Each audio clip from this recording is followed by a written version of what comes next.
한동훈 이재명 대표가 모레 예정된 여야 대표회담에서 의제로 해병대원 특검법과 금융투자소득세, 민생회복지원금 특별법 등을 논의하기로 했습니다.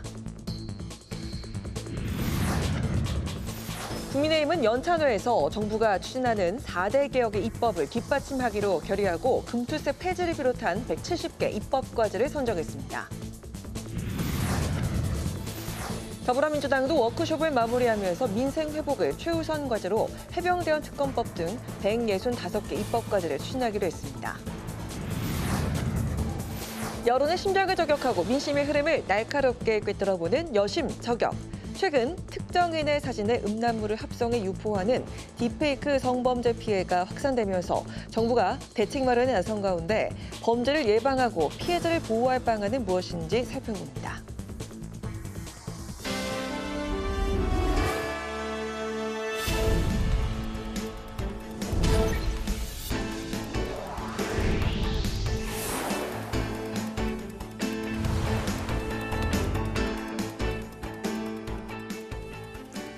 여러분 안녕하십니까? 8월 30일 금요일 국회 라이브 6 시작하겠습니다. 여야가 다음 달 2일 22대 국회 첫 정기국회 개회식을 열고 100일간의 일정에 돌입하는데요. 우원식 국회의장은 정기국회 개회식과 함께 22대 국회 개원식도 진행할 방침입니다. 정기국회 시작 전날인 모레는 여야 대표회담이 열리는데요. 의제로 해병대원 특검법과 금투세, 25만 원 지원법 등 6가지가 잠정 합의됐는데 세부 사항은 양당 대표가 정할 것으로 보입니다. 김지수 기자입니다. 다음 달 2일 개회식을 시작으로 100일간의 대장정에 돌입하는 22대 첫 정기국회. 4일과 5일 교섭단체 대표 연설이 9일부터 12일까지는 대정부 질문이 이어집니다. 국정감사는 10월 7일부터 25일까지 진행됩니다. 이런 가운데 여야의 대립으로 22대 국회 개원식은 석 달째 미뤄지고 있는 상황. 우원식 국회의장은 다음 달 2일 22대 국회 개원식과 정기국회 개회식을 함께 열겠다며 윤석열 대통령이 참석할 것을 촉구했습니다. 국회를 개원하면서 국민의 뜻이 어떤지를 대통령께서도 살펴보시고 입법부와 행정부 사이가 아주 유기적으로 연결되어서 이와 관련해 추경호 국민의힘 원내대표는 대통령의 참석 여부는 대통령실이 판단할 일이라고 밝혔습니다. 한편 정기국회 시작 전날인 모레 오후 2시에는 90분 내외 여야 대표회담이 진행됩니다. 박정하, 이해식 양당 당대표 비서실장이 오늘 관련 내용을 함께 발표했는데 회담에서는 각 당에서 주장한 의제 3가지씩 6가지가 포괄적으로 다뤄집니다. 앞서 국민의힘은 정쟁 중단과 정치개혁, 금투세 등 민생 회복을, 민주당은 해병대원 특검법과 25만 원 지원법, 지구당 부활을 의제로 설정했습니다. 양당은 이에 대해 충분히 협의하고 구체적인 사항은 여야 대표가 재량권을 가지고 협상에 임할 것이라고 설명했습니다. 다만 쟁점이 됐던 의료 대란 문제는 국민의힘이 반대하면서 합의에 이르지 못했습니다. 이번 여야 대표회담은 한동훈, 이재명 대표가 각각 7분씩 공개적으로 모두 발언을 한 후 정책위의장과 수석 대변인이 배석하는 3+3 회담으로 진행될 예정입니다. 국회방송 김지수입니다. 국민의힘은 이틀간의 연찬회 일정을 마무리하면서 정기국회에서 4대 개혁 추진을 비롯해 인구와 기후위기에 대응하는 등 유능한 정책 정당으로 거듭나겠다는 결의를 다졌습니다. 한편 윤석열 대통령이 연찬회에 참석하지 않으면서 의대 증원 문제로 인한 당정 갈등이 격화되는 모습입니다. 오다인 기자입니다. 국민의힘이 국정에 무한 책임을 지는 여당으로서 책임감을 갖고 민생 회복과 연금, 의료, 교육, 노동 등 4대 개혁을 차질 없이 추진하겠다고 결의했습니다. 이를 위해 금융투자소득세 폐지와 인구전략기획부 신설 등 정기국회에서 추진할 민생 법안 170개를 선정했습니다. 어렵게 되살린 민생 협치의 불씨를 키우겠습니다. 국민을 위한 일이라면 어디든지 달려가서 현장을 살피고 정책을 만들어 입법과 예산으로 뒷받침하겠습니다. 또 거대 야당이 특검과 탄핵, 청문회 등 온갖 정쟁 수단을 동원해 국정 발목 잡기를 하고 있다고 비판하며 야당의 막말과 거짓 선동에 단호히 맞서겠다고 밝혔습니다.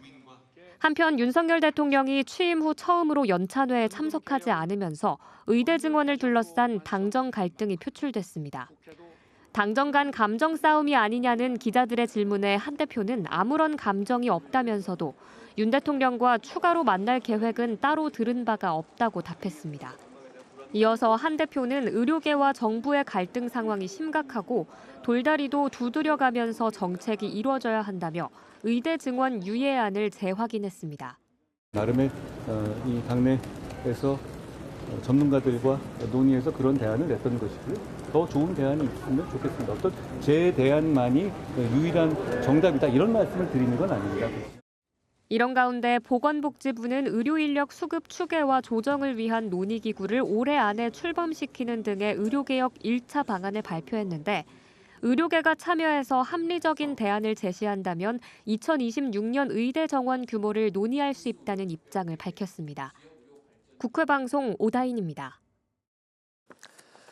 더불어민주당은 1박 2일간의 워크숍을 마무리하면서 이번 정기국회에서 민생 회복을 최우선 입법과제로 두고 분골쇄신의 자세로 임하겠다고 밝혔습니다.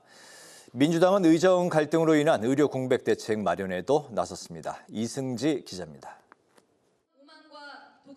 더불어민주당이 정기국회를 앞두고 민생 회복과 윤석열 정권에 대한 투쟁 결의를 다졌습니다. 윤석열 대통령 집권 2년 4개월 만에 소상공인 자영업 연쇄도산과 가계부채 폭탄 등 대한민국의 민생과 경제가 파산 직전이라고 지적하고 파탄난 민생 회복을 위해 모든 수단과 방법을 강구하겠다고 강조했습니다. 또 뉴라이트 인사 대거 기용 등 대한민국의 정체성과 정통성을 파괴한 역사 쿠데타를 저지하겠다고 선언했습니다. 민주당은 이번 정기국회에서 해병대원 특검법 처리에 당력을 집중하고 민생경제법안 등 165개 입법과제를 추진하겠다는 방침입니다. 민생 회복 지원을 위한 법안 논의에 전향적인 입장을 촉구합니다. 순직 해병 특검법에 대해서 한동훈 대표가 결단을 내려주기도 한편 기대합니다. 당내 의료대란 특위는 전국 공무원 노조 소방본부와 응급의료 비상사태 긴급 간담회를 열고 의료공백 대응책 마련에 나섰습니다. 박주민 특위위원장은 의료공백 사태로 발생한 의정 갈등이 길어지면서 환자가 응급실을 찾아 헤매는 이른바 응급실 뺑뺑이 현상이 악화되고 있다고 비판했습니다. 그런데 지금 복지부는 운영이 제한된 응급실은 1.2% 수준이다. 지금의 상황은 한시적이다라고만 이야기하고 있습니다. 심지어 윤석열 대통령도 비상의료 원활하다라고 얘기를 하는데 우리가 살고 있는 나라에 같이 살고 있는 건지 저는 잘 모르겠습니다. 민주당은 의대 증원 문제에 대한 정부의 전향적인 태도 변화와 의료 공백 해소를 위한 정부의 대책을 촉구했습니다. 국회방송 이승지입니다.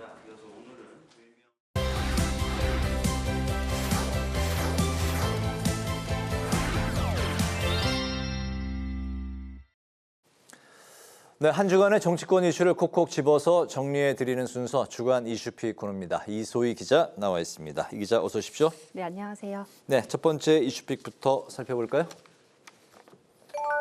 네, 드디어 통과 만세. 예. 네. 어떤 의미인가요? 네, 뭔가 환영하는 느낌이죠. 네. 구하라법이 이번 주 본회의를 통과했습니다. 고 구하라 씨의 친오빠인 구호인 씨가 SNS에 남긴 말인데요.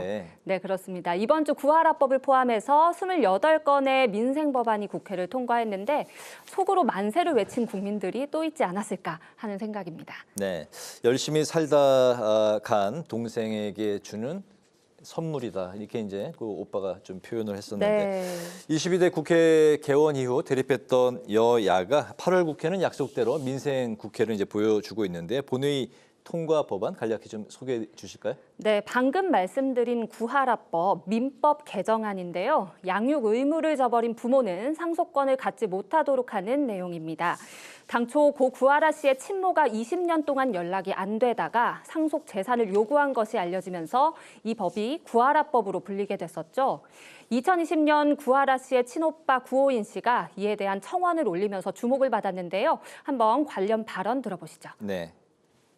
구하라법의 통과가 평생을 슬프고 아프고 외롭게 살아가는 동생을 위하여 제가 동생에게 해줄 수 있는 마지막 선물이라고 생각하고 있습니다. 네, 법안이 발의된 이후에도 20대 국회, 21대 국회에서 계속 폐기되는 등 한참 동안 통과하지 못했던 민법 개정안 6년 만에 드디어 빛을 보게 됐습니다. 또 대통령이 거부권을 행사했던 전세 사기 특별법도 여야의 합의 끝에 통과가 됐죠. 앞으로는 LH가 전세 사기 주택을 경매로 낙찰받아서 해당 주택을 피해자에게 공공 임대로 제공하거나 경매의 차익을 지급해야 합니다. 또 도시가스 사업법 같은 비쟁점 민생 법안도 처리가 됐고요. 일몰 기한을 앞두고 현장에 타격이 예상됐던 예금자 보호법, 공공주택 특별법도 기한을 연장하는 내용으로 처리됐습니다. 그렇군요. 막판 합의를 이제 이뤄냈던 간호법도 있는데 네. 긍정적인 전망도 있고 의사들의 또 반발에 대한 우려의 목소리도 동시에 나오고 있네요. 네, 그렇습니다. 간호법 통과로 앞으로는 PA 간호사, 그러니까 진료 지원 간호사인데요. 네. 이 간호사가 법제화되면서 PA 간호사들의 의료 행위가 법적으로 보호를 받을 수 있게 됐습니다. 네. 앞으로 PA 간호사는 드레싱과 봉합, 튜브 삽관 등을 할 수 있고 의사의 위임이 있다면 더 많은 의료 행위도 할 수 있는데요. 보건복지부 차원의 법령이 필요하긴 하지만 검사나 약물 처방, 진료 기록 초안 작성 등도 할 수 있을 것으로 전망이 됩니다. 다만 이 부분에서 의사들의 반발이 나옵니다. 검사나 약물 처방 등은 보통 의사의 의료 행위인데 PA 간호사가 이를 넘나들 수 있다는 그런 우려가 나오는 겁니다. 또 사실 간혹에도 맘 놓고 만세를 부를 수는 없는 상황입니다. PA 간호사의 법적 보호가 된 점은 환영을 받고 있지만요. 아직 업무 범위에 대해서 분쟁의 여지가 있고요. 또 핵심 쟁점이었던 간호조무사의 학력 기준 완화가 이번 법안에서 제외돼서 아쉽다는 지적도 나옵니다. 네, 의사 증언으로는 이 의사들의 반발이 이제 뭐 크게 당한 상황에서 또 네. 간호법이 의사들에게는 뭐 또 좋지 못한 그런 상황인데 네, 그렇습니다. 어쨌든 이제 좀 지혜롭게 의정이 이제 좀 넘겨야 될 그런 사안인 것 같습니다. 네. 두 번째 이슈픽 살펴볼까요? 곳곳에서 친일 논란. 네. 네, 김형석 독립기념관장 임명 이후 광복절 행사까지 쪼개지면서 야권의 친일 공세는 더욱 거세졌습니다. 이번 주도 상임위 곳곳에서 정부의 역사관을 둘러싼 여야의 공방이 치열했습니다. 네. 이번 주 있었던 운영위에서 김태효 국가안보실 1차장의 중일마 발언을 두고 이제 공방이 있었는데 네. 정부 인사들의 역사관이 계속해서 논란이 되고 있네요. 네, 그렇습니다. 한 뉴스에 출연해서 중일마 발언을 해서 논란이 된 김태효 국가안보실 1차장 27일 운영위에 참석을 했는데요. 김 1차장은 일본의 마음을 다스리는 게 중요하다는 그런 취지였다면서 국익을 중시하자는 차원에서 나온 말이었다고 해명을 했습니다. 하지만 야당은 뉴라이트냐, 친일파냐면서 맹공을 이어갔습니다. 또 정무위에서는 김형석 독립기념관장의 발언이 또 화두가 됐는데요. 1945년 광복을 인정하냐는 야당의 질문에 김 관장이 노코멘트 하겠다, 답하지 않겠다 이렇게 하면서 설전이 오간 겁니다. 여기에 이번 주에 청문회를 치렀던 김문수 장관의 과거 친일 발언도 논란이 되면서 현 정부의 역사관이 계속 도마 위에 오르고 있는데요. 이런 가운데 민주당은 친일 인사의 공직 임명을 막기 위한 특별법을 당론으로 발의하면서 정부의 역사관 논란을 계속 끌고 가는 모양새입니다. 네, 여기에 이제 야당은 정부의 독도 지우기 의혹도 제기하고 있는데 네. 정부도 이제 강하게 이제 반박하고 있네요. 네, 그렇습니다. 일단 야당은 광화문역, 이 양국역 등 지하철 몇 곳과 그 전쟁기념관에 설치된 독도 조형물이 사라졌고 또 여기에 지난해 12월에도 국방부가 군 교재에서 독도를 우리 영토가 아닌 영토 분쟁 지역으로 표시했다고 지적을 하고 있습니다. 민주당은 독도 지우기 의혹을 들면서 진상규명 특위까지 만들었는데요. 이에 정부는 독도가 역사적 지리적으로 우리 영토가 확실하다면서 거대 야당이 독도 영유권을 의심하는 게 더 큰 문제라고 맞받았습니다. 정부는 이 독도 조형물이 노후가 돼서 철거를 한 것이고 또 독도의 날에 맞춰서 새로운 조형물을 설치할 것이다 이렇게 답했지만 야당의 공세는 계속 커지고 있는데요. 이에 윤 대통령은 어제 브리핑에서 본인은 뉴라이트도 김형석 관장도 잘 모른다며 역사관 논쟁을 회피하는 모습을 보였습니다. 네, 바로 세 번째 이슈픽 살펴보겠습니다. 네, 갈등은 사치, 의정 갈등으로 인한 당정 갈등으로 언론에서 자꾸 이제 거론하는 게 사실은 그럴 여유조차 없다. 네. 이제 뭐 일종의 못 박은 거네요. 네, 앵커님 말씀하신 의미가 맞는데요. 한동훈 대표와 이 대통령실이 의대 증원 유예를 두고 엇박자를 내고 있잖아요. 네. 당정 갈등 보도가 쏟아지면서 한 대표는 당정 갈등 프레임도 사치다 이런 말을 하면서 의료 공백 상황의 엄중함을 드러냈습니다. 장기화된 의료 대란 속에 이제 한 대표 입장도 강경해 보이는데 정부와 유예안이 좀 합의가 어떻게 될지 좀 어떻게 보십니까? 일단 앞서 리포트에서 보셨듯이 한 대표의 입장도 강경합니다. 오늘 연찬회에서 현재 의료 대란을 해소할 대안은 필요하다 이렇게 네. 강조를 했고요. 반면에 윤 대통령은 어제 브리핑에서 그 응급실 뺑뺑이에 대한 그런 네. 의료 현재 상황에 대한 질문에 의료 체계에는 문제가 없다 이런 인식을 보여줬습니다. 의료 대란을 둘러싸고 당정의 인식이나 방법론의 차이가 커 보이는데요. 다행히 오늘 정부가 대통령 직속 의료개혁 특위인데요. 거기서 의대 증원 규모를 재논의할 논의기구를 올해 안에 출범하겠다 이렇게 밝히면서 돌파구가 될 수 있을지 기대는 되고 있습니다. 네. 정부는 의료계가 합리적인 대안을 제시할 경우라면서 조건을 달긴 했지만요. 2026년 의대 정원의 규모를 재논의할 수도 있다 이런 입장으로 선회를 했습니다. 네. 뭐 저도 그렇고 이제 이 기자도 그렇고 이제 자녀 때문에 밤에 응급실 뺑뺑이 네. 이제 경험이 있기 때문에 네, 겪어봤습니다. 특히나 이제 또 이 휴일 연휴가 이어지는 이제 추석 연휴에 응급실 상황이 좀 우려가 되고 있는 게 이제 국민들의 좀 입장인 것 같습니다. 그렇습니다. 이런 가운데 민주당도 이제 한 대표 말에 힘을 이제 실어줬는데.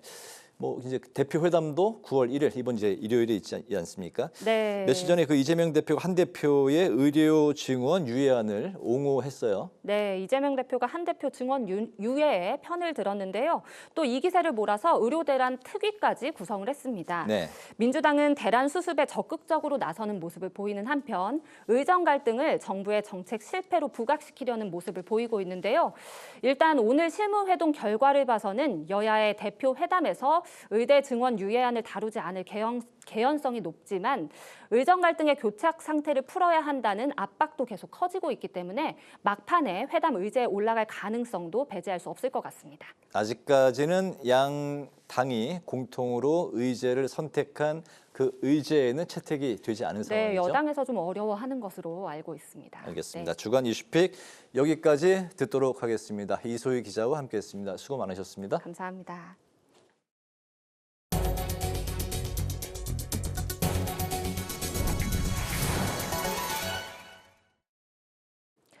윤석열 대통령이 어제 국정브리핑에서 제시한 세대 간 차등화 방안의 연금 개혁을 두고 여야가 이견을 보였습니다. 국민의힘 김상훈 정책위 의장은 한 인터뷰에서 연금 소득의 불안감을 느끼는 미래 세대에 혜택을 줄 수 있는 바람직한 방향이라며 연금 개혁 특위를 구성해 국민적 공감을 모으자고 주장했습니다. 반면 민주당 진성준 정책위 의장은 같은 인터뷰에서 정부의 연금 개혁은 세대를 가르는 차등과 차별의 방향이라며 세대 간 서로 연대할 수 있는 방안을 제시해야 한다면서 연금 개혁 특위를 만들 필요 없이 상임위에서 정부안을 심의하면 된다고 반대했습니다. 국민의힘은 헌법재판소가 이정섭 검사의 탄핵 소추에 대해 기각 결정을 내린 것과 관련해 민주당의 무차별적 탄핵 남발에 대한 경종이라고 비판했습니다. 윤희석 대변인은 논평에서 헌법재판관 9명 전원 일치로 기각됐다는 것은 민주당의 탄핵 추진이 얼마나 무리했던 것인지 방증한다고 지적했습니다.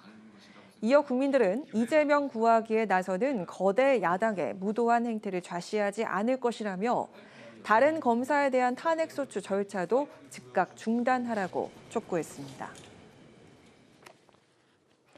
국회 과학기술정보방송통신위원회 소속 야당 의원들은 김태규 방송통신위원장 직무대행이 방통위 공영방송 이사 선임 과정에 대한 감사원 감사 요구안이 부당하다는 입장을 낸 건 적반하장이라고 비판했습니다.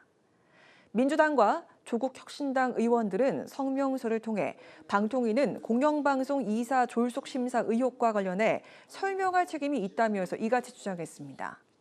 또 서울행정법원이 박문진 이사 선임 가처분을 인용한 결과는 방통위 이사 선임의 불법성을 인증한다고 덧붙였습니다. 국회가 다음 주 제22대 국회 전반기 국회의원 단체 기념사진을 촬영합니다. 우원식 국회의장을 비롯해 여야 의원들은 다음 달 2일 국회 개원식 겸 정기의 개회식이 끝난 직후 국회의사당 정현관 앞에서 단체 사진을 촬영할 예정입니다. 김민기 국회사무총장은 의원 단체 기념사진은 헌정 자료로 영구히 남을 귀중한 역사적 기록물이자 의정 활동을 함께해 나갈 동료 의원님들과의 소중한 추억이 될 것으로 기대한다고 밝혔습니다.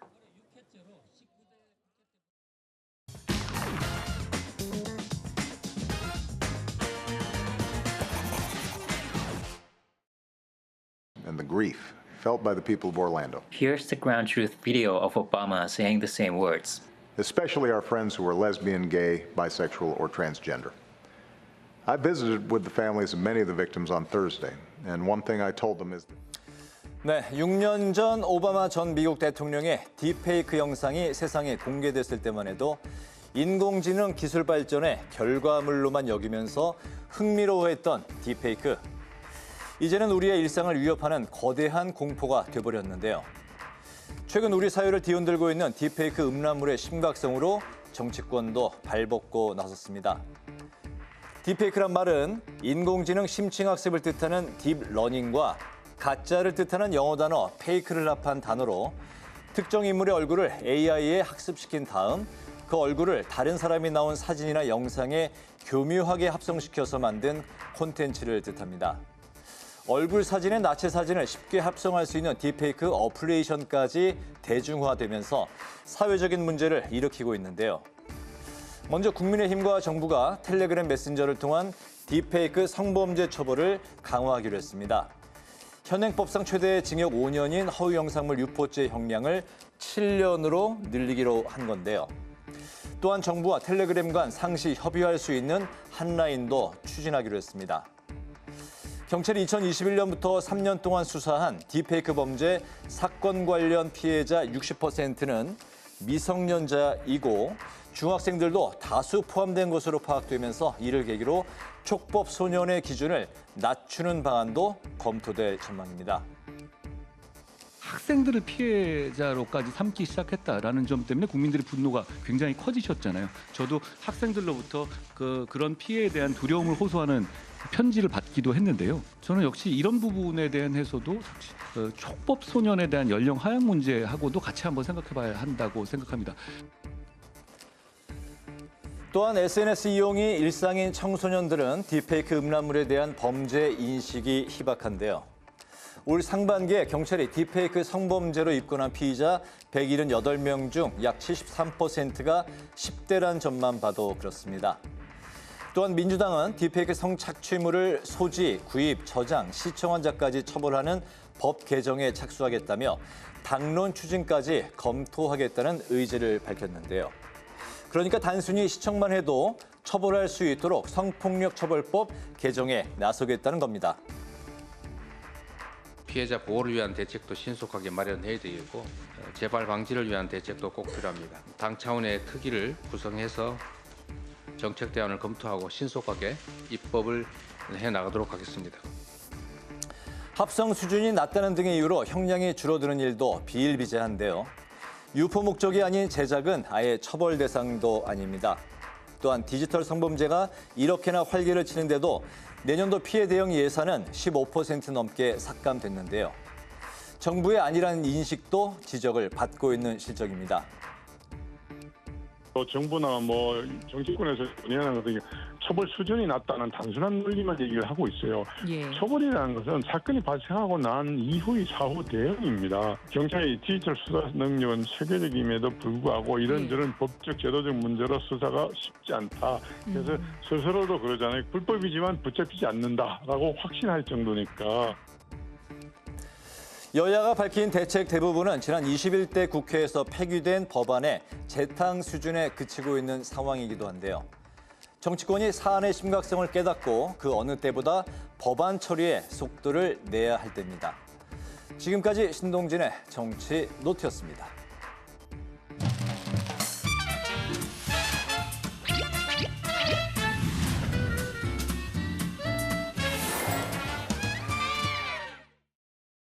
네, 네, 정치권 이슈와 정책 분석을 통해 여론의 심장을 저격하고 민심의 흐름을 날카롭게 꿰뚫어봅니다. 여심 저격, 장윤미 민주당 법률위 부위원장, 강전의 국민의힘 노동위 부위원장 두 분 모셨습니다. 반갑습니다. 안녕하세요. 안녕하세요. 아, 저도 한때 그 어플로 제 얼굴 좀 배우처럼 바꿔보고 모델처럼 이렇게 나들이도 해보는 그런 어플 두 분도 혹시 사용 경험 있으신가요? 아니요. 근데 우리 강아랑 아나운서님은 아내도 연예인이신데. 근데 저도 뭔가 좀 달라 보이는 일상 이런 걸 공유하고 싶어서 어플로 이렇게 딥페이크 어플로 좀 많이 해보곤 했는데 그때 좀 우려하던 게 결국 터졌습니다. 오늘은 이 딥페이크 성범죄 이야기로 먼저 시작을 해볼까 하는데요. 앞서 그 정치 노트에서 살펴봤듯이 딥페이크 성범죄 피해가 속출하면서 정부가 단속에 나섰습니다. 미국의 한 사이버 보안 업체는 전 세계에 유포된 딥페이크 성범죄 피해자의 절반 이상이 한국인이라는 조사 결과를 발표하기도 했습니다. 자, 그렇다면 딥페이크 성범죄를 막을 현실적인 방안은 무엇인지 오늘 여심 저격에서 먼저 알아보도록 하겠습니다. 자, 먼저 우리 강 변호사님, 한국여성인권진흥원에서는 딥페이크 성범죄 피해가 6년 동안 11배가 늘어났다. 아무래도 뭐 최근 들어서 많이들 할 거니까, 그죠? 또 경찰은 딥페이크 성범죄 피해자 10명 중에 6명이 또 미성년자다. 이런 충격적인 결과를 발표했는데 지금 좀 구체적으로 좀 어떻게 얼마나 심각한 상황입니까? 네, 딥페이크 범죄라는 건요. 좀 새로운 유형의 범죄라고 할 수 있을 것 같은데요. 과거에는 우리가 몰카 이렇게 불법 촬영물 같은 것들이 유포가 되었었다고 하면은 그것은 실제로 어떤 사람을 촬영을 하고 그 영상 자체를 내보내는 것인데 딥페이크 같은 경우에는 기존에 있던 영상에 보통 요즘에 문제가 되는 건 아는 사람의 사진을 얼굴 사진을 합성을 하는 거죠. 근데 이게 요즘에 우리가 SNS를 워낙 많이 쓰다 보니까 어느 사진은 앞모습이 나오고 어느 사진은 옆모습이 나오고 이런 사진이 굉장히 많이 올라가 있잖아요. 그 현대인들이 SNS를 활용을 하면서 본인의 사진이 어떤 사적인 사진들이 온라인상에 공개가 많이 되니까 이런 사진들이 많을수록 이 딥페이크 영상에 있어서 얼굴을 합성을 하는 데가 굉장히 교묘하게 좀 자연스러워진다고 합니다. 완성도가 높아지겠죠? 네, 맞습니다. 사진이 많을수록 완성도가 높아지고 결국 이거는 몸 자체, 그러니까 기존의 영상 자체는 이제 본인의 그 몸이 아니기 때문에 허위 영상물이라고 보통 표현을 하거든요. 그렇기 때문에 이게 어떠한 그 범죄를 일으키는 데 있어서 몰카 같은 경우에는 내가 몰래 찍는다, 내가 잘못하고 있다라는 그런 생각을 갖게 되지만 이 얼굴을 입히는 것 자체는 뭐 장난이다라는 생각을 많이들 하게 되는 거예요. 아니 우리 왜 선거 방송에서도 뭐 후보 두 후보 세 후보가 나와가지고 막 춤추고 이게 다 딥페이크잖아요. 말하자면 그런 것일 수 있는데요. 그래서 지금 이게 딥페이크가 요즘에 워낙 좀 문제가 되고 있으니까 경찰에서 민주당 의원을 통해서 지금 통계가 나온 것이 있습니다. 딥페이크 성범죄가 최근 3년간에 총 496건, 한 500건에 이르는 범죄들이 있었는데요. 21년에는 156건, 그리고 2023년에는 180건으로 계속 늘어가는 상황입니다. 피해자가 527명인데 지금 10대가 가해자도 많고 피해자가 많아요. 이 중에서 10대 피해자가 315명으로 전체의 59.8%, 그러니까 60% 정도의 그 영상에 나오는 얼굴이 합성된 피해자가 미성년자인 것으로 드러나서 굉장히 큰 충격을 지금 주고 있는 것이죠. 근데 이게 밝혀진 것만 이 정도인 거니까 그렇습니다. 훨씬 더 많은 양의 범죄가 또 있을 거라는 생각이 드네요. 10대 피해자 같은 경우에는 2021년에는 53명이었는데 작년에는 181명으로 굉장히 급증하는 모습을 보이고 있어요. 이게 결국에는 그래서 지금 뭐 초, 중, 고등학교에서 이 딥페이크 영상을 만드는 것들 때문에 이제 뭐 졸업 앨범 자체를 만들지 말자. 그리고 학생들에게 SNS에 올려놓은 공개된 사진들을 좀 이렇게 내려놔라라고 학교에서 지금 공지가 나간다는 것이 언론에 보도가 되고 있거든요. 이러한 어떤 IT 기술이 발달을 하고 이게 만드는 것도 사진이 많이 들어가면은 10초, 뭐 1분도 안 되는 순간에 영상이 만들어진다고 합니다. 10대 청소년들이 여기에 있어서 좀 쉽게 빠져드는 그런 경향들을 지금 수치상으로도 보여주고 있습니다. 정말 그 심각한 상황이다라는 생각이 드는데 또 오늘 그 검찰이 이른바 서울대 N번방 사건 공범에게 징역 5년을 선고한 1심 판결에 항소를 또 했다고 하는데 딥페이크 성범죄는 피해에 비해서 그 처벌 수위가 낮다라는 그 송반망이 처벌 논란이 있었죠. 실제로 좀 어떤 한계가 드러난지 궁금하고 정부의 대처가 좀 미온적이었다고 보시는지 궁금한데요. 전 개인적으로 일단 디지털 성범죄와 관련해서 양형을 굉장히 적극적으로 했어요. 조주빈 같은 경우가 대표적이었던 것이고요. 그러니까 N번방 사건이 정말 유례가 없는 범죄 유형을 사실상 보여줬던 측면이 있죠. 그 당시에는 디지털 성범죄의 양형 기준도 없었습니다. 그런 그렇죠. 유형의 범죄가 없었거든요.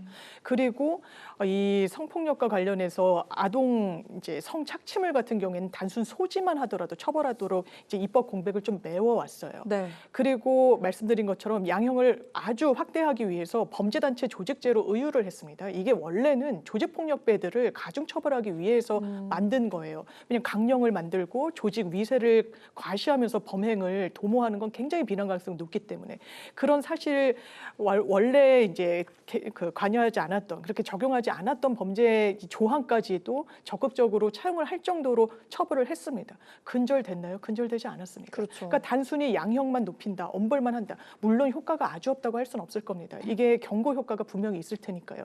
그런데 근본적인 효과는 되지 않는다라는 인식이 상당히 많이 있는 것 같습니다. 이게 기본적으로 기술을 활용한 범죄인 거예요. 이렇게 한국에서는 디지털 강국이라고 하는 거에 어떻게 보면 어두운 면이라고 할 수 있습니다. 굉장히 기술에 있어서 선도적인데 오히려 초등학생들까지 초중고 이런 형태로 운영이 되는 방도 있다고 하더라고요. 겹지인이라고 해서 A와 B가 공통으로 아는 지인을 딥페이크 영상으로 만드는 겁니다. 그렇다면 뭐랄까요? 이게 범죄라는 인식도 없고 더 흥미를 갖는 거예요. 이 도모하고 공모하는 사람들 사이에서는. 그렇다면 이걸 기술적으로 어떻게 규율할 것인가가 더 선제적인 문제가 아닐까.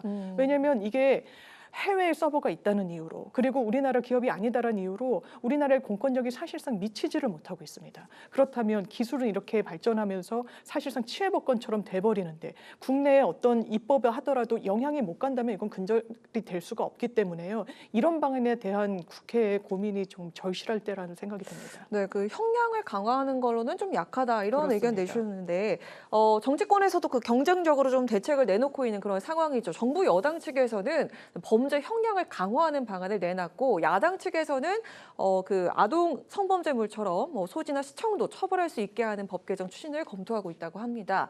자, 여야에서 좀 어떻게 구체적으로 대책을 마련하고 있는지 우리 강 변호사님 이야기 들어볼까요? 네. 우리 대한민국 같은 경우에는 제작을 한 경우에도 유포할 목적이 있다면 지금 처벌이 되지 않습니다. 그러니까 내가 뭐 우리 반 친구의 얼굴을 가지고서는 합성을 해서 영상을 만들었는데 나 혼자 볼 것이다. 이거를 다른 사람한테 보여주려는 것이 아니다라고 하면은 이거를 뭐 그 수사기관에서 만약에 입증이 안 된다. 그럼 그냥 무죄가 되는 무혐의가 유포할 돼버리는 목적이 상황인 거예요. 없었다 그러면 무혐의가 그냥 됩니까? 나 혼자 제작해서 나 혼자 볼 거다라고 하면 지금 처벌이 전혀 되지가 않거든요. 그냥 시청을 한다든지 소지를 한다든지 이런 것에 실수로 대해서는 흘렸다 이렇게 되면 어떻게 되는 겁니까? 실수로 이걸 흘렸다.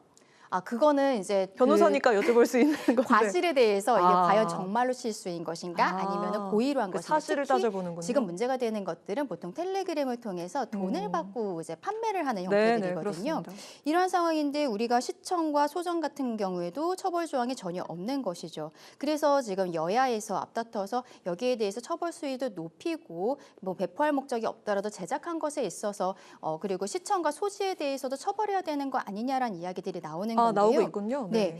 지금 또 우리나라가 형량이 좀 낮다 조금 아까 이야기를 하셨는데 2020년 이후로 이 딥페이크 성범죄로 기소된 게 71건이었는데 그중에 35건이 집행유예밖에 되지 않았어요. 실형을 선고를 받지를 않았습니다. 근데 잠깐 다른 나라의 예를 말씀을 드리면은 미국 같은 경우에는 올해 1월에 세계적인 팝스타인데 그 테일러 스위프트의 영상이 한번 이렇게 나온 적이 있었어요. 근데 그게 딥페이크 영상이었던 것입니다. 그래서 그것이 미국 전체적으로 굉장히 큰 문제가 됐거든요. 그래서 여기에 대해서 지난달에 미국에서는 제작한 사람뿐만 아니라 유포하고 소지한 사람까지도 이렇게 고소가 되는 이런 게 연방법원에서 상원 만장일치로 통과가 됐어요. 그런 사례가 있군요. 예, 그렇습니다. 그리고 피해자가 제작한 사람, 유포하고 소지한 사람한테 한 2억 원, 15만 달러 정도를 손해배상을 청구할 수 있는 이런 근거도 다 만들어 놓았거든요.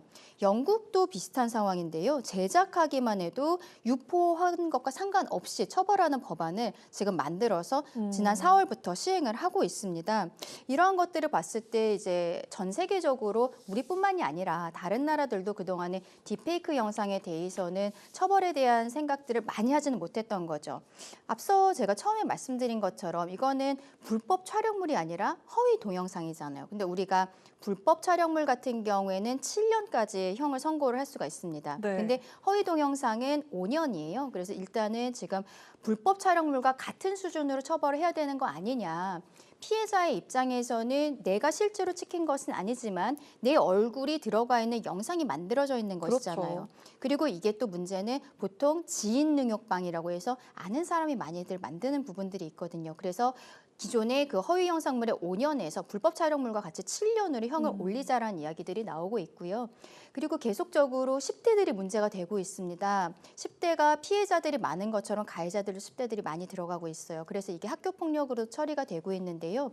촉법소년이라는 게 있어요. 그 형사처벌을 받지 않는 나이입니다. 10세 이상 14세 미만의 경우에 이제 형사처벌이 안 되는 것인데 촉법소년에 대해서 기존에도 이 연령을 좀 하향해야 되는 거 아니냐는 그렇죠. 이야기들이 있었는데 네. 이번 그 딥페이크 사건에서 10대들이 너무 많이 관련이 되다 보니까 여기에 대해서도 사회적으로 좀 논의를 해보자라는 것이 국민의힘 당정협의회에서 지금 이야기가 나오는 부분이에요. 그리고 이게 텔레그램을 통해서 많이 유포가 되고 있는데 텔레그램 같은 경우에는 대한민국 회사가 아닙니다. 그렇기 때문에 여기에 대해서 뭐 압수수색을 한다거나 어떤 형사적인 문제 제기하는 게 실질적으로 좀 쉽지가 않거든요. 그래서 지금 정부에서는 텔레그램과의 협조를 위해서 한 라인을 구축하겠다라는 이야기들을 하고 있어요. 지금 텔레그램 대표 같은 경우에는 비슷한 사건으로 프랑스에서 최근에 체포가 됐습니다. 체포가 됐죠. 네. 그것도 텔레그램에서 어떠한 이런 아동에 대한 성착취물 이런 것들이 유포되는 것에 있어서 방관했다. 거의 방조한 것이 아니냐 이러한 혐의로서 지금 체포가 되어 있는 상황인데 그 사건이 진행되는 것을 한국에서 좀 지켜봐야 될 것 같아요. 왜냐하면 우리도 대부분의 사건들이 텔레그램을 통해서 이루어지고 있기 때문이거든요. 이게 사건이 일파만파 커지고 있어서 결국 국무조정실 산하에 지금 TF도 만들어서 오늘 첫 번째 회의를 하기도 했고요. 10대 청소년들이 많이 관련이 있다 보니까 교육부에서는 홈페이지 자체에 신고센터를 지금 만드는 부분들도 하고 있습니다. 여야가 조금 늦은 느낌도 있습니다만 지금 그래도 열심히 하고 있는데 결과적으로는 저는 이렇게 어떠한 처벌에 대한 것을 넘어서서 교육이 많이 필요하다, 홍보가 많이 필요하다 그런 생각 좀 갖고 있습니다. 네, 이렇게 잘 설명해 줬는데 여야의 좀 협치가 필요하다라는 그런 생각이 듭니다. 맞습니다. 민주당 쪽에서는 좀 어떤 대책이 나오면 좋을까요? 일단 여러 안이 나와 있는데요. 그 중에는 이제 아까 말씀 주셨듯이 지금 딥페이크 영상은 제작을 한다. 이제 얼굴에 이제 나체 사진을 합성하는 거고 영상으로까지 할 수 있는데 반포 목적이 아니면 처벌하지 않습니다. 그렇죠. 그걸 만든 것 자체는 처벌을 안 돼요. 네. 반포 목적이란 건 상당히 애매합니다. 그렇기 때문에 해외 입법례에서도 이걸 만드는 것 자체가 사실 좋은 의도라고 보기는 어렵잖아요. 그렇죠. 그렇기 때문에 처벌하고 비난 가능성이 좀 높다. 그래서 이제 민주당에서는 그 안이 나온 바가 있고요. 근데 다만 지금 반포 목적이라는 사실상의 제동 하나의 허들을 건 거는 이 형사 처벌의 범위를 이제 필요 최소한으로 이제 한정 지을 필요가 있다 보니까 네, 이건 좀 네. 논란이 향후에 있을 수도 있어 보이고요. 좀 더 기술적으로는 제가 한 국민의힘의 이제 김승수 의원이신가요? 내신 법안을 봤더니 정보통신망법 개정안인데 네. 기본적으로 딥페이크 영상이 가장 악질적이고 문제가 되는 건 이게 실제 영상이라고 사람들을 혼동하고 오인하게 만드는 거예요. 그렇기 때문에 만약에 텔레그램에서도 한 프로그램을 운영을 하면은 이 다이아라고 내부에서 운영되는 화폐를 내고 이 딥페이크 영상을 구동할 수가 있더라고요. 만들어낼 수가 있더라고요. 네. 그러면 그것을 그대로 배포하면 이게 진짜인지 가짜인지 알 수 없는 거예요. 그게 그 내부에서는 일종의 화폐인 거죠? 그렇습니다. 네. 그러니까 워터마크가 일단 기술적으로 찍혀야 된다는 안을 낸 겁니다. 그래야 이게 실제 영상이 아니구나. 이거는 가공하고 누가 제3자가 이제 만든 영상 내지는 사진본이구나를 알 수 있게끔 기술적으로 하자라는 부분이 또 나와 있기도 하고요. 기본적으로는 N번방 사건 이후에 법안이 정비되면서 우리나라 플랫폼 기업은 실시간으로 기업한테 강제를 했습니다. 대단히 범행을 모의한다거나 아니면 성범죄의 어떤 흔적이 있다거나 하면 스크린을 24시간 하고 있어요. 문제가 되면 압수수색 같은 게 단행됐을 때 바로 서버 같은 것은 수집이 가능합니다. 해외라는 이유로 아예 법이 미치지 못하는 건 상당히 문제가 있는 거예요. 그래서 유튜브나 텔레그램 아무리 해외에 있다고 하더라도 방통위 차원에서 문제되는 어떤 영상이나 이런 부분은 임시 삭제 조치를 좀 더 적극적으로 네, 하고 네. 이거에 법적 근거를 가질 필요가 분명히 있어 보입니다. 지난번 이 부분과 관련해서 그 사이버레카 그 맞습니다. 논란 때도 비슷한 논의를 했던 네. 게 기억이 납니다. 제가 아까 직접 제가 얼굴 좀 가공해가지고 연예인이 돼보고 모델이 돼보고 했다고 말씀드렸잖아요. 실제로 그런 어플이 한때 유행을 탔습니다. 전 국민이 함께 해볼 정도로 네, 좀 네. 핫했는데 두 분은 안 해보셨지만 네. 네, 그리고 실제로 또 딥페이크 사진 영상은요, 이 스마트폰만 있으면 5초, 10초 만에 만들 수 있을 정도로 접근이 아주 쉽습니다. 이렇다 보니까 AI 기본법 제정 등 관련 법안 논의에도 좀 탄력이 붙을 것으로 보이는데 순기능과 역기능을 모두 고려했을 때 과연 어떤 법안이 시급하게 좀 보완이 되면 좋을지 좀 짤막하게 들어보도록 하겠습니다. 일단 법안 같은 경우에는 앞서 말씀드린 미국이나 영국 같은 경우에도 제작만 해도 뭐 처벌을 한다든지 시청하고 소지하는 것만으로 처벌한다든지 지금 그 부분이 우리에게도 가장 필요한 부분이라고 보이거든요. 여야 간에 여기에 있어서의 뭐 이견은 없는 것으로 보이고 빨리 처리가 돼야 된다고 생각을 합니다. 근데 법안이 처리가 된다고 해도 실제 법원에서 그 법정형대로 선고를 하는 것은 아니에요. 네. 양형 기준이라는 것도 있거든요. 최근에 제주지방법원에서 사건이 있어서 제가 한번 알아봤는데요. 한 남성이 아동 청소년인 여성 연예인 그리고 성인인 여성 연예인 이 여성 연예인의 얼굴을 가지고서는 영상을 좀 만들었던 것입니다. 네. 100여 개의 영상을 만들었고 텔레그램을 통해서 이것을 돈을 받고 구독을 시켜서 수익도 올린 이런 상황이었거든요. 결국에는 배포까지도 이루어졌었던 것이죠. 그런데 이 사람에 대해서 징역 3년에 집행유예 4년이 들어갔어요. 결국에는 너무 손방망인데요? 앞서 제가 말씀드린 것처럼 집행유예 사건이 굉장히 많은 것이죠. 실형을 주지를 않는데 야. 재판부에서 뭐라고 얘기를 했냐면요. 제작 과정에서 실제 대상자에 대한 성착취 행위가 수반되지는 않았다라고 이야기를 하는 거예요. 왜냐하면 딥페이크 영상 같은 경우에는 SNS나 온라인상에 올라가 있는 사진을 수집을 해서 단순히 이것을 합성을 하는 것이기 때문에 피해자 입장에서는 실제적으로 내 영상이 있는 것인지 알 수도 없는 것이죠. 그렇죠. 네, 이러한 상황이기 때문에 어떤 뭐 성착취가 있었다라고 보기 어렵다라는 재판부의 의견도 이른 동조는 합니다만 그것을 가지고서는 어떤 권고형에서 하한 정도로 선고를 한다든지 아니면은 지금 말씀드린 것처럼 징역형이 하지만 징역형을 내지만 집행유예를 붙인다든지 이러한 것들이 있는 것이죠. 결과적으로 양형에 있어서 이 부분이 조금 더 고려가 되어야 되지 않을까 그 부분도 좀 많이 신경을 써야 될 것 같습니다. 아니 딥페이크 피해자들은 정말 기댈 곳이 없어 네. 보인다 이런 생각이 드는데요. 좀 어떤 보완이 네. 필요할까요? 실제로 이제 제가 개인적으로 하는 사건도 네, 이게 네. 딥페이크는 아닌데 이런 SNS상의 사진 같은 걸 차용해서 대단히 능멸적인 모욕적인 이제 그런 글귀 같은 걸 적고 네. 그런데 이게 해외에 있는 SNS 서버다 보니까 4년째 수사가 진척이 되지 않습니다. 그래서 한 가지 얘가 아이돌 스타 이제 장원현 씨 같은 경우에는 네. 가해자를 잡았어요. 처음에는 유튜브를 통해 가지고 계속 가짜 뉴스를 유포하는데 전혀 협조해주지 않는다는 겁니다. 그리고 자기네들한테는 고객일 수 있고 이렇기 때문에 한국의 이런 수사기관에 협조하지 않으니까 미국에서 소송을 제기를 했어요. 증거 개시 제도를 활용해서 누군가를 알 수 있는 정말 지난한 과정을 거쳤거든요. 일반인이 그렇게 할 수 없습니다. 그렇죠. 그리고 심지어 이렇게 힘들게 가해자를 특정해도 최근에 이 초중고등학생들이 많이 한다고 하잖아요. 네. 그래서 같은 학교의 이 여성 교사분들이 피해자가 되는 경우가 있습니다. 아, 맞습니다. 그러면 누가 나를 이런 식으로 범죄의 대상으로 삼았는지 모르는데 법원을 통해서 가해자 인적사항을 조금 알고자 해도 대단히 소극적이라는 거예요. 왜냐하면 미성년자라는 이유 때문에 법원도 인적사항을 함부로 공개를 하지 못하는데 이게 또 어떤 부작용이 있느냐.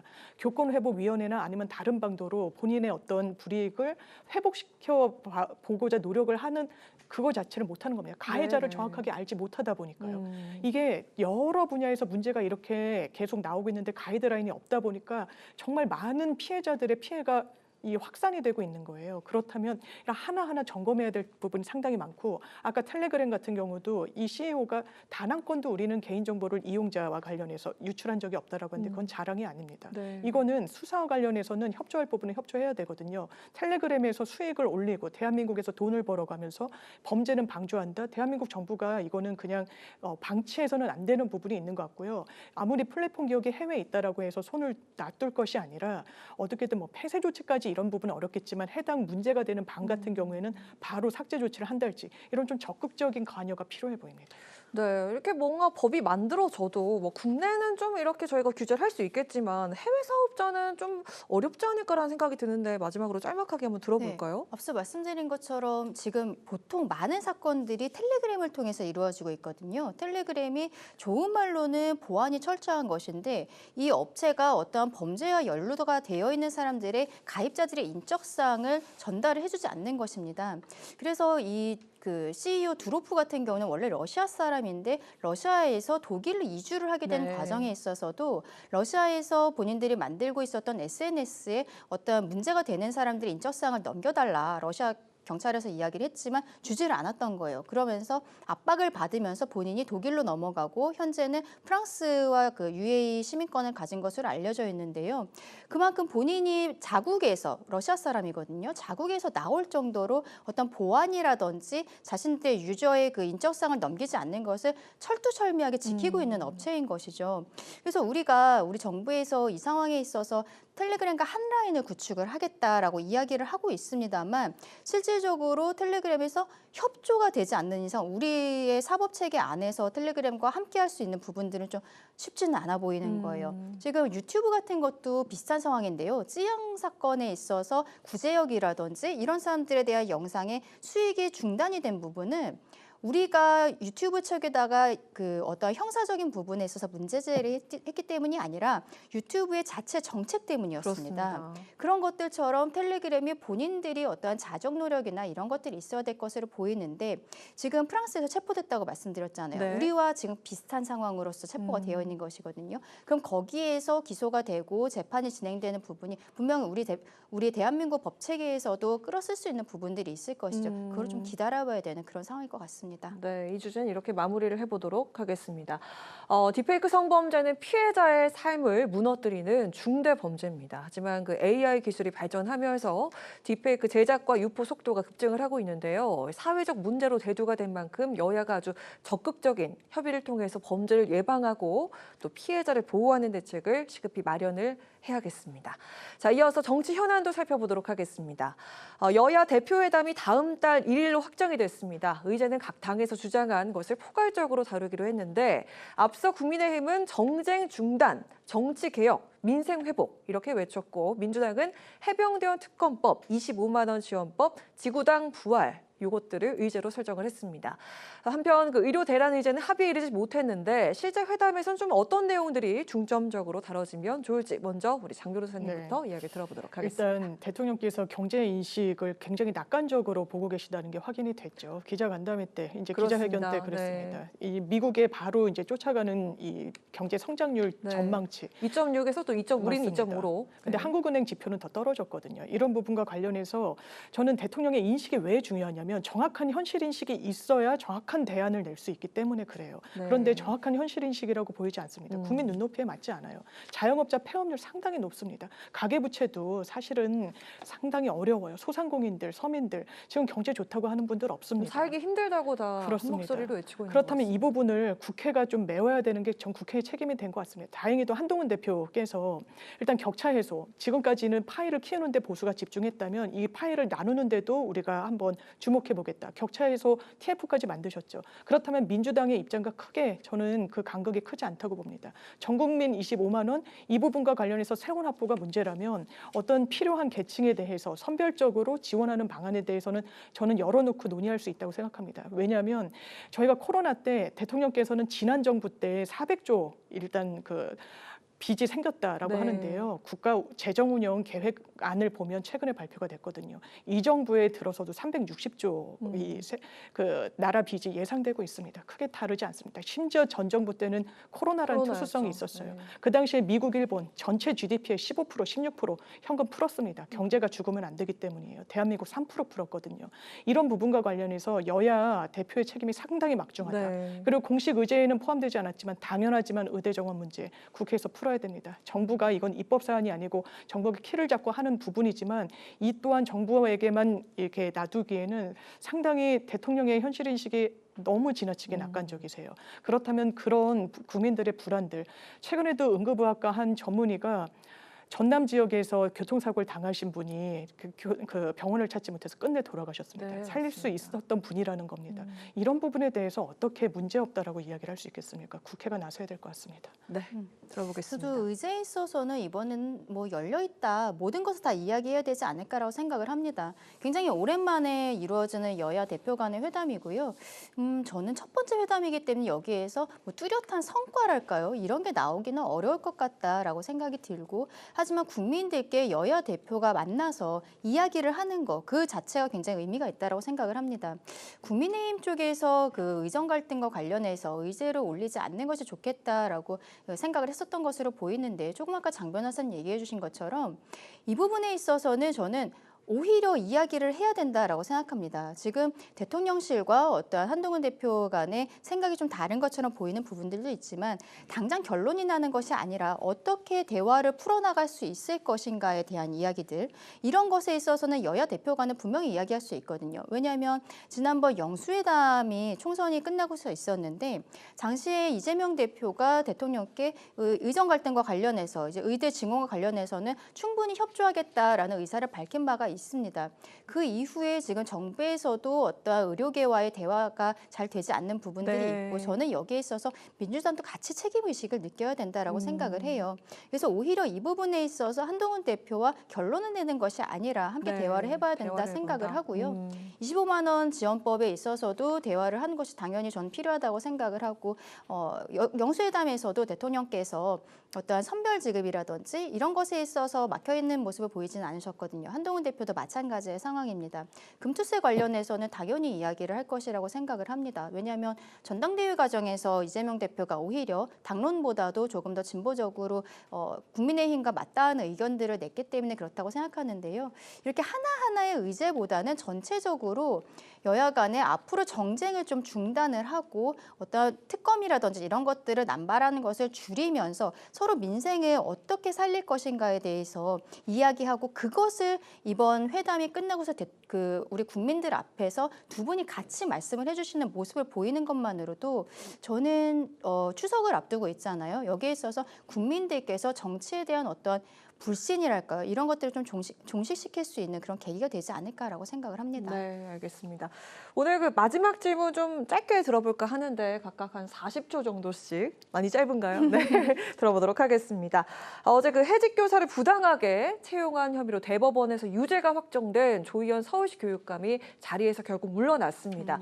여당 측에선 이번 판결을 두고 사필 규정이다, 야당은 야속한 현실이다, 이렇게 엇갈린 반응을 보였는데, 이 판결이 두 분 적절하다고 보시는지 장유미 변호사 먼저 들어보겠습니다. 네, 사법부의 판단은 최후의 보루입니다. 거기에 수용이 다소 안 되더라도 일단 겸허히 새길 수밖에 없는 부분이 있는 것 같고요. 민주당 입장도 대법원 판단이 완전히 잘못됐다기보다는 그 맥락을 조금 더 헤아려 주셨으면 하는 좀 아쉬움이 있었던 것 같습니다. 그렇기 때문에 야속한 현실이라고 하는 것 같은데, 일단 이 5분의 해직 교사분들을 교육 현장으로 복귀시키는 그 대의 명분을 위해서 그 절차가 다른 피해자들, 공모 절차에 응했던 분들이 있기 때문에 이런 부분은 좀 유념해야 될 것 같습니다. 네, 지금 조희연 전 이제 교육감이 되었죠. 본인이 어제 기자회견을 한 내용을 보면은 사법부의 판단을 존중하지만 그래도 본인의 선택은 옳았다라고 이야기를 하는 것이죠. 공개 채용의 형태로 어떠한 특정인들을 이제 채용을 하는 과정이 있었고 거기에 있어서 그 사람들에게 유리하게 점수 배분을 한다든지 이런 것들이 법원을 통해서 드러나지 않았습니까? 그냥 일반인들도 당연히 사법적인 처리를 받았을 때 잘못했다라고 말씀을 많이들 할 텐데 교육감이잖아요. 교육에 최일선에 있었던 분인데 이렇게 본인이 그때 다시 돌아간다고 해도 잘못되지 않았다라고 말씀을 하신다는 것은 좀 아쉽다라고 말씀을 드리고 싶고요. 결과적으로는 조희연 그 교육감이 나가게 되면서 이번 10월에 재보궐선거가 이루어지게 되는데 여기에 들어가는 예산도 굉장히 많은 부분이 소요가 됩니다. 마무리하도록 하겠습니다. 그래서 그 부분에 있어서 좀 유감 표명이라든지 이런 것들이 필요하지 않을까라고 생각합니다. 네, 오늘 이렇게 이 시간 끝내보도록 하겠습니다. 지금까지 장윤미 민주당 법률위 부위원장, 강전의 국민의 노동위 부위원장과 함께한 여심저격 시간이었습니다. 두 분 고맙습니다. 감사합니다.